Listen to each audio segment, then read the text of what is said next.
bu günləri Ərdəbildə, yəni babamız Şah İsmailin şəhərində iki pərçəmin, İranla Azərbaycan pərçəmini bahəm dalğalandığını görmək bizim üçün fəxrdir, qürur vericidir.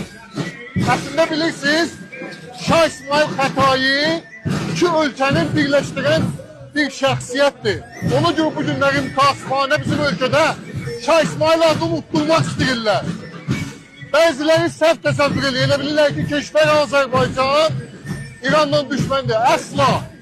Mən dəqiq deyirəmsə, 90% Keşvər Azərbaycanda mərdum bu günləri duaları, əlindən gələnləri İranın yanındadır.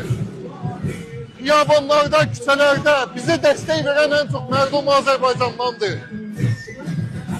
Buna en büyük subut bu günləri 5000 nəfər Azərbaycanlının dəstək olmasıdır Azərbaycanda. Həbs eləyiblər. Çünki onlar İran adıyla adlandırıblar. İran ajanı adıyla yalandan töhmət alıblar ki, fəxr eləyiblər ki, Şiədirlər, İranın yanındadırlar. Biz Azərbaycanlılar İranla bahəmik. Biz unutmamışıq ki, 1-ci Qarabağ müharibəsində İran yeganə keşvər olub ki, bizim yanımızda olub. Qaçqınlarımıza baxıb illərlə burada.